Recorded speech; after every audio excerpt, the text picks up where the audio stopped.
secrétaire d'État, ils ont changé. Après, qu'est-ce qu'il y avait? Il y a les enfants.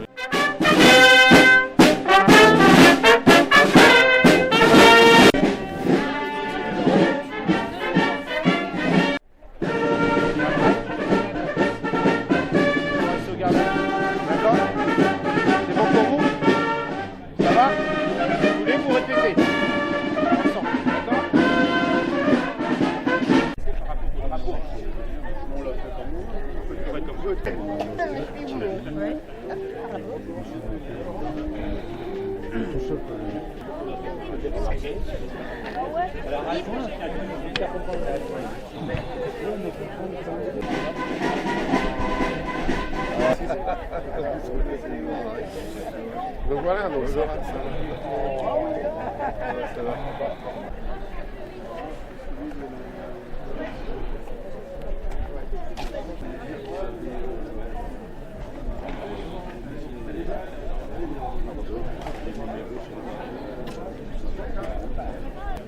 Attends.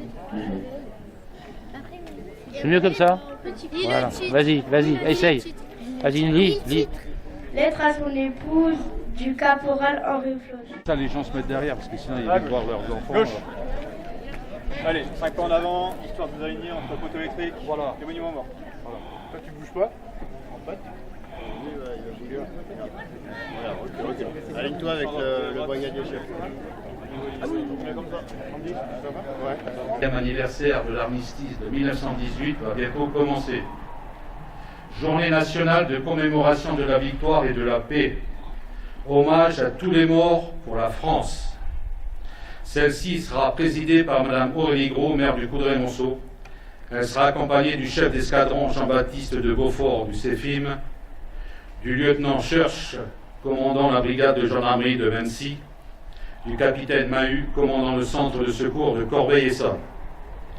Début de la cérémonie. Pour l'ensemble, garde à vous.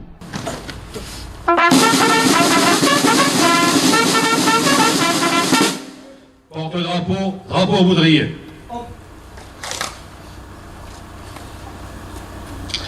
Attention pour les couleurs.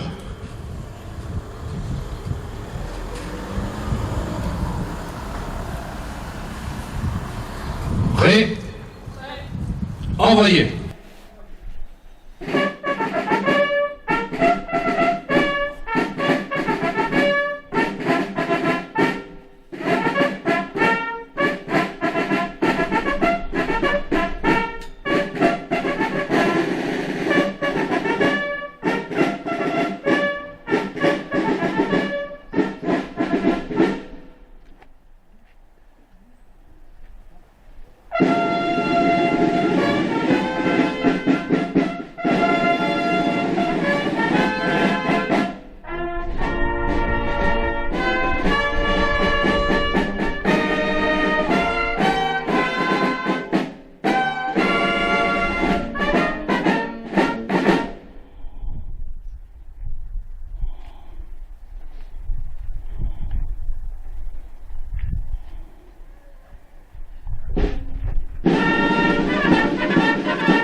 Porte-drapeau, repos. Repos pour tous. Porte-drapeau, drapeau baudrier. Garde à vous.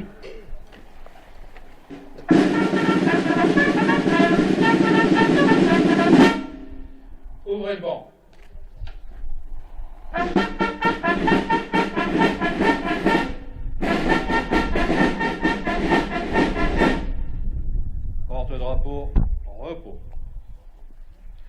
Lecture de l'ordre du jour du maréchal Foch.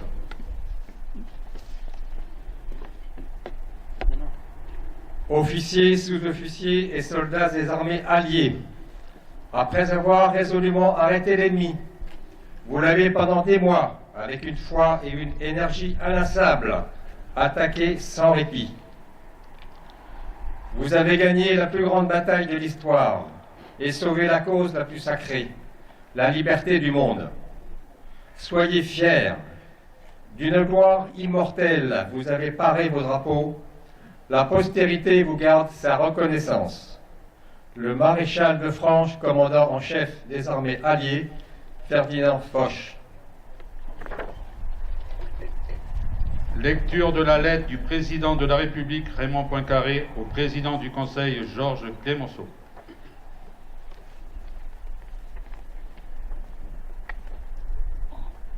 Au moment où s'achève par la capitulation de l'ennemi la longue série de victoires auxquelles votre patriotique énergie a si largement contribué, laissez-moi vous adresser à vous-même et vous prier aussi de transmettre au maréchal Foch, commandant en chef des armées alliées, à tous les généraux, officiers et soldats, l'expression de ma reconnaissance et de mon admiration. Depuis le 15 juillet, la France a suivi avec une émotion haletante les éclatants succès quotidiens qu'ont remportés les troupes alliées et qui ont précipité la retraite de l'armée allemande. Les populations captives ont été rendues à la liberté. L'ennemi déconcerté a laissé derrière lui une quantité énorme d'hommes et de matériel. Et le bilan des prises dépasse les chiffres les plus élevés qu'ait jamais connu l'histoire. Ce matin vient d'être signé un armistice qui délivre l'Alsace-Lorraine et qui permet aux armées alliées d'occuper, en garantie des droits à exercer, une vaste zone de territoire allemand. En ces heures de joie et de fierté nationale, ma pensée se reporte successivement vers les héros qui, dans un enthousiasme du départ, sont tombés sur les champs de bataille de Namur et de Charleroi, vers ceux qui, sur les rives de la Marne, ont victorieusement arrêté et refoulé l'invasion, vers ceux qui, dans les lentes et dures journées de la guerre de tranchées, ont montré une si confiante opiniâtreté, vers les intrépides défenseurs de Verdun, vers les soldats de l'Isère, de la Somme, de l'Ain, de la Champagne, des Vosges, vers ceux qui ont donné leur vie à la patrie, vers ceux que leurs blessures ont rendus invalides, vers tous ceux qui, aujourd'hui encore sur les armes, sont maintenant récompensés de leurs infatigables efforts et de leur bravoure indomptée. Ils ont tous été les ouvriers des victoires finales. Ils ont tous apporté leur pierre au magnifique arc de triomphe sous lesquels passeront bientôt les vainqueurs. Rien ne s'est perdu de ce qu'a accompli leur courage, rien n'a été stérile au dévouement qu'ils ont mis au service du pays. La gloire de la France est faite de leur ardeur prolongée, de leurs abnégations, de leurs souffrances et de leur sang. J'envoie aux morts un souvenir respectueux et attendri. Je vous prie de bien vouloir communiquer aux vivants les félicitations au nom de la France. Je leur adresse du fond du cœur. Croyez, mon cher président, à mes sentiments dévoués, signé Raymond Poincaré. Porte-drapeau, drapeau baudrier. Lecture de la liste des Coudrésiens morts pour la France. Guerre de 14-18, Beauvais Victor, Berthoud Maurice, Bessler Jean, Buisson Henri, Chaillot Charles, Chaussin Georges, Coupa Jules, Dubois Marcel, Godard Gustave, Gomery Casimir, Lachérez Alfred, Landry Louis, Laurent Fernand, Lefranc Eugène, Lauria Maurice, Patron Georges, Pouzeau Marcel, Roger Maurice, Saugère René, Tédéchi Dalmire, Tédéchi Gaston, Vanongueval Lucien, Verdier Émile. Guerre de 39-45. Bruant Pierre. Lemété Jacques. Piketty Bernard. Guerre d'Algérie, l'étendue Émile. Soldats morts pour la France au cours de la dernière année. Au Mali, pour le 4e régiment de chasseurs, maréchal des logis-chefs Quélin Adrien. Au Mali, 54e régiment d'artillerie, brigadier-chef Martin Alexandre.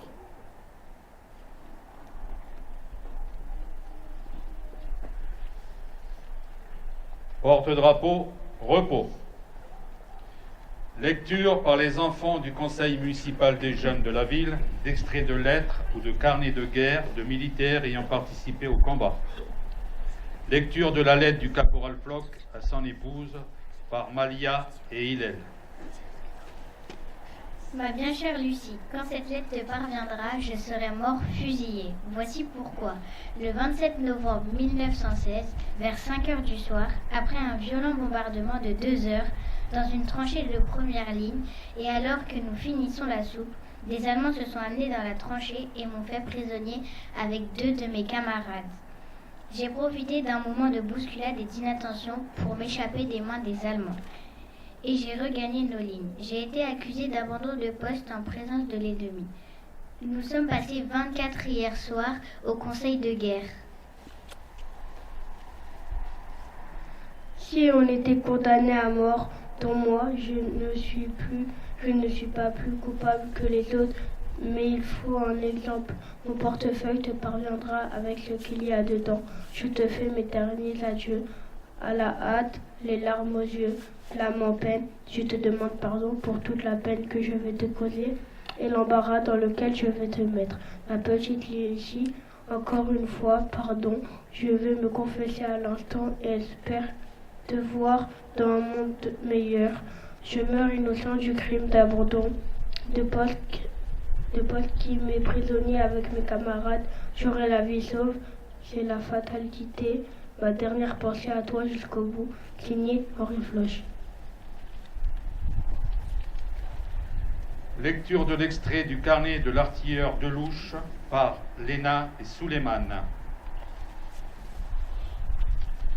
En me dirigeant sur la ferme de Ferrières, je cours les champs. Je savais que la lutte avait été chaude, mais je ne m'attendais pas à tant d'horreur. Un peu avant la ferme, 3 lignes de tranchées servaient d'appui à l'ennemi. Celles-ci sont remplies d'équipements, de fusils mitrailleurs, mitrailleuses, casques, etc. Et aussi de trop nombreux cadavres au visage douloureux. J'ai le cœur serré en regardant ce terrible résultat de la guerre. Les Français morts sont aussi nombreux que les Allemands.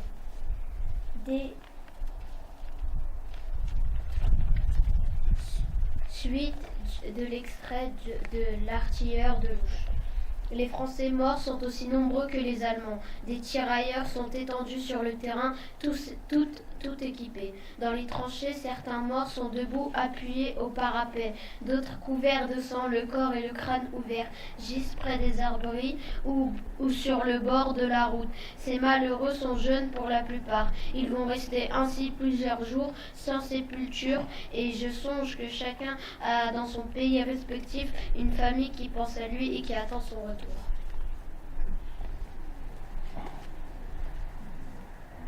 À signaler que le porte-drapeau de ce conseil municipal des jeunes se prénomme Adem. Lecture par Madame la maire Aurélie Gros du message de Monsieur Sébastien Lecornu, ministre des Armées, et de Madame Patricia Miralles, secrétaire d'État aux anciens combattants et à la mémoire. La nouvelle de la victoire se répand à la volée dans tout le pays, de clocher en clocher. L'écho du clairon vient d'annoncer la fin d'un conflit qui a éprouvé le monde et décimé les hommes. La fureur du canon s'est enfin tue, couverte par un immense éclat de joie. 11 novembre 1918, il est 11 heures, c'est l'armistice. Pour des millions de soldats venus du monde entier, c'est la fin de 4 terribles années de combat. Le soulagement est immense. La guerre est finie, mais pour les survivants commence un funeste décompte, celui d'1 400 000 soldats français tombés au champ d'honneur, de 4 millions de nos militaires blessés ou mutilés, ces braves aux gueules cassées qui plongent la nation entière dans l'effroi et l'émotion. Le traumatisme est mondial.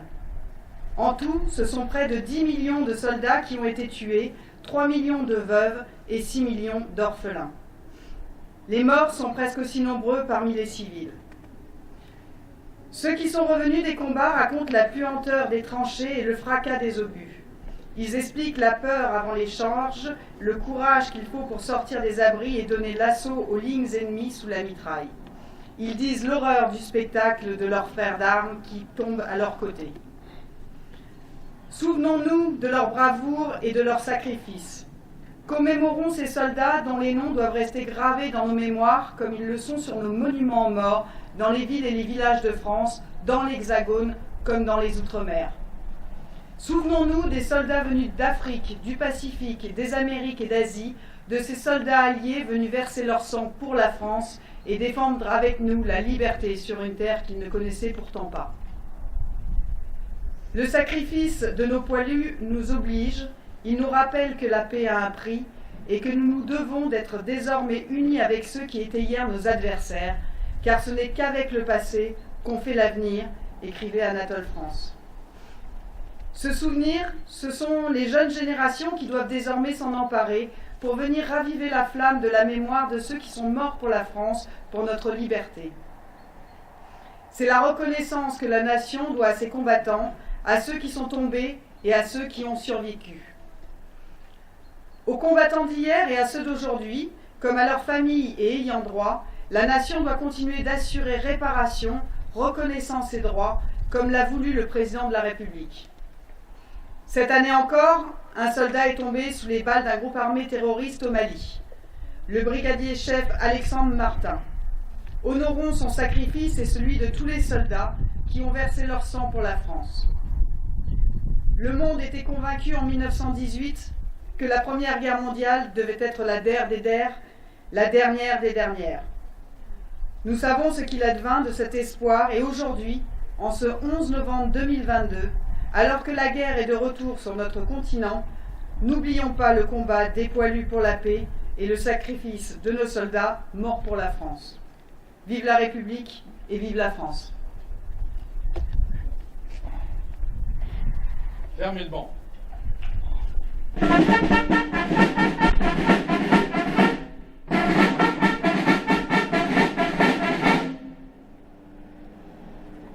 Dépôt de gerbe par les présidents d'associations d'anciens combattants. Union nationale des combattants.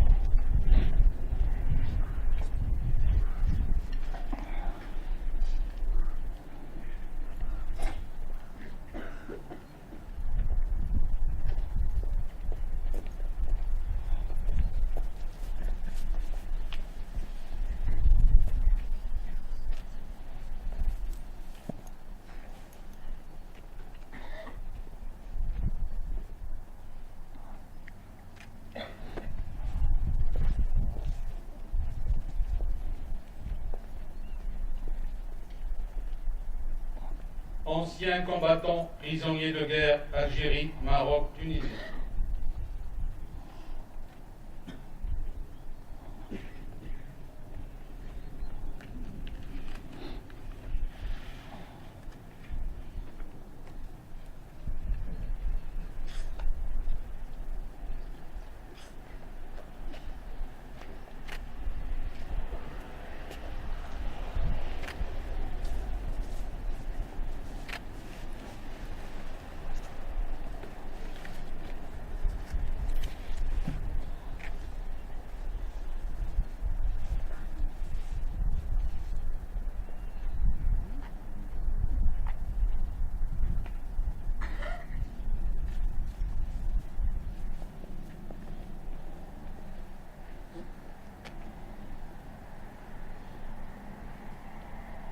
Souvenir français.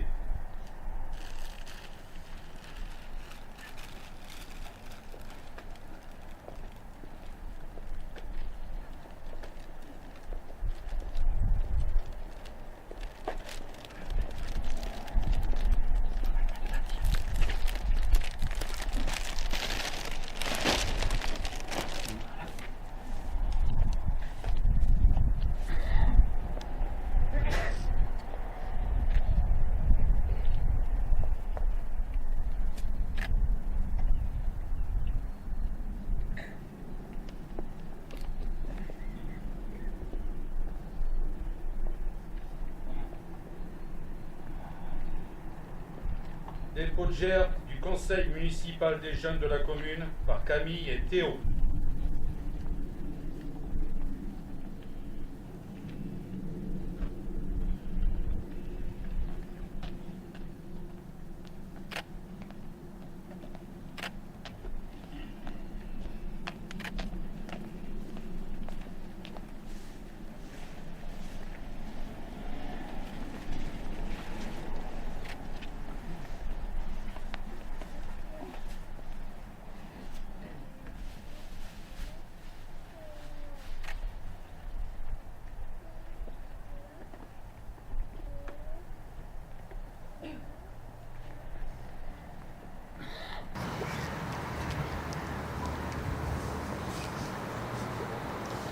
Par Madame la maire et son conseil municipal.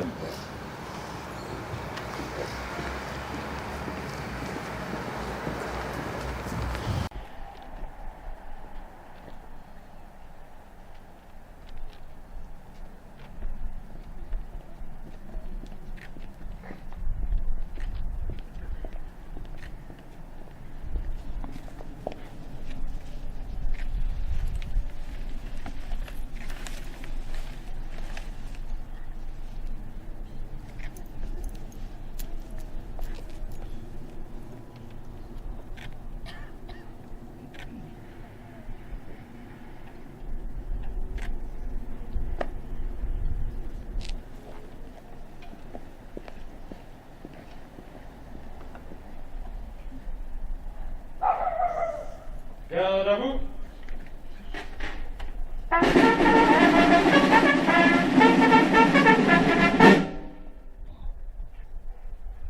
La fanfare joue aux morts.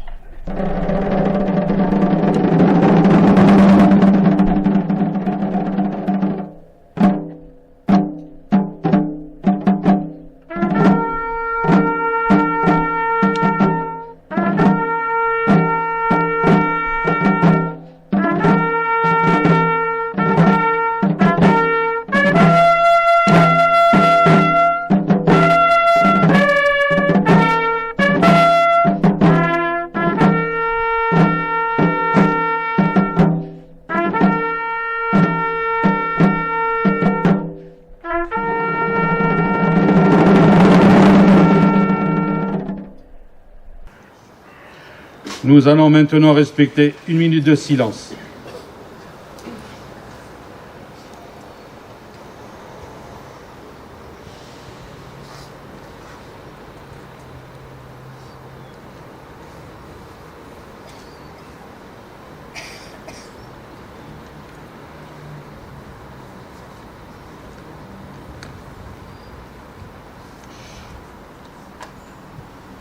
Accompagnés par la fanfare dirigée par M. Cressot, les enfants du groupe scolaire André Malraux, le conseil municipal des jeunes, ainsi que vous tous, nous allons chanter refrain et couplet de la Marseillaise.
Porte-drapeau, repos. À l'issue de la cérémonie, Madame la maire et ses adjoints remercient le conseil municipal des jeunes, le chef d'escadron et les militaires du 135e RT de Montlhéry, les porte-drapeaux ainsi que M. Cressot, chef de la fanfare et ses musiciens.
Merci à tous.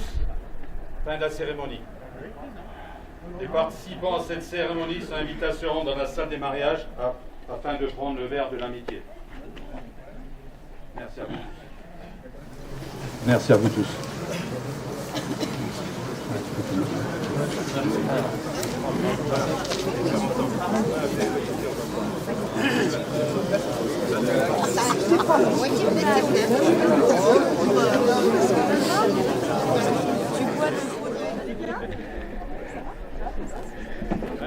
C'est quoi chaud ça? Ah, t'as bien fait d'être élu. Allez-y au chaud. Ah oui, vous avez eu d'autres, vous, après vous enchaînez. Ah, vous allez aller avec lui.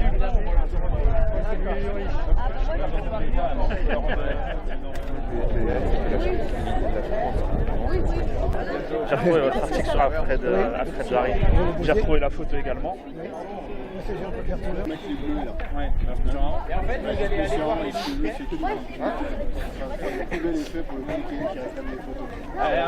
allez, tous les jours, on peut décaler par ici. Et alors, chacun de vous va aller devant un militaire. C'est pas grave, viens là, Théo. C'est pas grave. Vous mettez chacun devant un militaire. Attendez, vous attendez. Chacun devant un. On a donné. C'est ça, c'est pour ça. Ah oui, parce qu'on l'a fait avant qu'ils partent. Parce que vous ne savez pas à quelle vitesse vous alliez devoir partir après. Non, ça va, on a un petit peu. Non, mais ils sont partis chercher tous les jeunes. Comme ça, en fait, c'est l'ensemble du conseil municipal qui va symboliquement en remettre un autre. D'accord. Et comme ça, bah, s'il faut, vous pourrez en offrir un autre. Oui, pour comment dire après, comment dire pour prendre le truc. Ils sont les trucs là pour enlever les trucs là.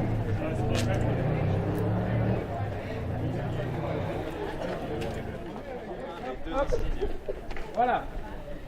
Tu fais pas tomber le dos. On fasse une photo où chacun tient la main dessus. Alors, vous êtes... C'est comme ça, faut prendre.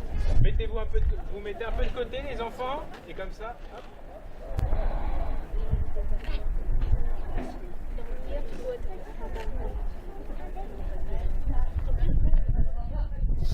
C'est bizarre, il a mes questions. Il a pas taille, il a les cheveux blancs, c'est exactement. Ça ne serait pas avoir. Oui, oh là là, c'est marrant, dans la vie. C'est juste à son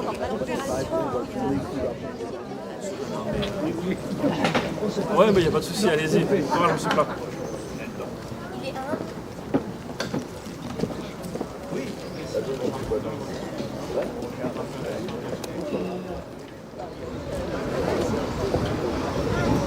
Je peux pas te dire. Là, je sais qu'ils viennent au 500e RP, mais